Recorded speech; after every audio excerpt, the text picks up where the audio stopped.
Թուրքական մամուլը գրում է, որ երկիրն իր ունեցած ռուսական S-400 համակարգերն ուղարկում է Պարսից ծոց, դրանք արդեն վաճառվել են երրորդ երկրի կամ Արաբական Միացյալ Էմիրություններին կամ Կատարին։ Ըստ աղբյուրների, երկու երկրին էլ անհրաժեշտ են հոբ համակարգերը ԱՄՆ-Իրան պատերազմի ֆոնին տարածաշրջանում էսկալացիայի պատճառով։ Անկարան դեռևս պաշտոնապես չի հայտարարել գործարքի մասին։ Ըստ թուրքական ԶԼՄ-ների ռուսական համակարգերը վաճառելով Անկարան կազատվի նաև ամերիկյան պատժամիջոցներից։ Դա կարող է օգնել Թուրքիային ԱՄՆ-ից F-35 կործանիչների գնման թույլտվություն ստանալ։ Կրեմլից հայտնել են, որ Մոսկվան կապի մեջ է Անկարայի հետ նախկինում Թուրքիա մատակարարված S-400-ների հարցով։ Սա խիստ զգայուն հարց է, կշարունակենք շփումները, ասել է Դմիտրի Պեսկովը։ ԱՄՆ նախագահը եւ Իսրայելի վարչապետը հեռախոսազրույց են ունեցել, ըստ իսրայելական կողմի Դոնալդ Թրամփը մանրամասներ է ներկայացրել Իրանի դեմ ԱՄՆ ռազմական գործողությունների մասին։ Բենյամին Նեթանյահուն էլ անդրադարձել է օրերս Անկարայում Թրամփ-Էրդողան հանդիպմանը, Անկարայի նկատմամբ ամերիկյան պատժամիջոցների հնարավոր չեղարկմանը եւ F-35 կործանիչների վաճառքին։ Իսրայելի վարչապետը մեղադրել է Թուրքիային հրեական պետության գոյությանը սպառնալու եւ ագրեսիվ հռետորաբանության համար։ Նաեւ լուրեր են շրջանառվում, որ Իսրայելն ամերիկյան կողմին հետախուզական տվյալներ է փոխանցել, որոնց համաձայն Իրանը մահափորձ է ծրագրում Դոնալդ Թրամփի դեմ։ Մինչ այդ Իրանում անհանգիստ է, երկրի տարբեր հատվածներում պայթյուններ են որոտացել, հաղորդվում է, որ թիրախավորվել են նավահանգստային եւ ռազմական օբյեկտներ։ Թեհրանից նախազգուշացրել են, պատասխան միջոցներ կձեռնարկեն իրանական օբյեկտներին իսրայելական հարվածներին։ Դոնալդ Թրամփն էլ հայտարարել է, որ Իրանը խնդրել է շարունակել բանակցությունները։ Մենք համաձայնել ենք, բայց հստակ ընդգծել ենք, որ հրադադարի ռեժիմն այլևս չի գործում, նշել է Սպիտակ տան ղեկավարը։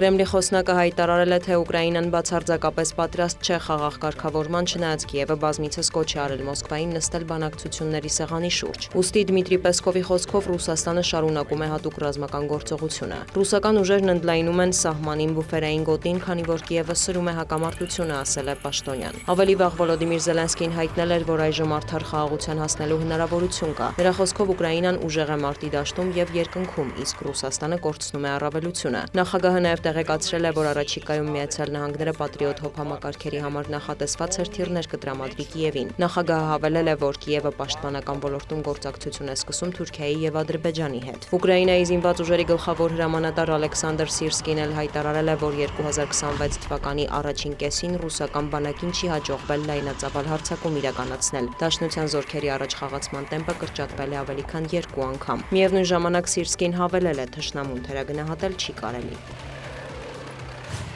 Ռուսաստանի փոխվարչապետ Ալեքսանդր Նովակը հայտնել է, որ երկրի վառելիքի շուկայում դեֆիցիտ կա, քանի որ նավթավերամշակման որոշ գործարանների աշխատանքը խափանվել է ուկրաինական ԱԹՍ-ների հարվածների պատճառով։ Պետք է ընդունենք, որ կան խնդիրներ, հերթերն էլ գոյանում են վառելիքի պակասի պատճառով։ Բենզալցակայանները երբեմն անկանոն են աշխատում, մանրամասնել է Պաշտոնյան, հավատացրել, որ գործարաններում վերականգնման աշխատանքներ են տարվում։ Ավելի վաղ Նովակը հայտարարել էր, որ ԱԹՍ-ների հարձակումները հանգեցրել են բենզինի եւ դիզելային վառելիքի արտադրության ժամանակավոր մասնակի կրճատման։ Հուլիսի սկզբին նա տեղեկացրել էր, որ Ռուսաստանը կուտակել է վառելիքի բավարար պաշարներ ներքին շուկան ապահովելու համար, սակայն հանրության շրջանում խոճապի պատճառով պահանջարկն աճել է մոտավորապես 20-ից 30%-ով։ Փոխվարչապետը նաև նշել էր, որ ամբողջական արգելք են սահմանում դիզելային վառելիքի արտահանման նկատմամբ եւ կսկսեն նավթամթերքներ մուծել։ Ռուսաստանի ՊՆ-ն կրկին հայտնել է գիշերը ուկրաինական 376 ԱԹՍ խոցելու մասին։ Թիրախում են եղել Բելգորոդի, Բրյանսկի, Կալուգայի, Կուրսկի, Լենինգրադի, Նովգորոդի,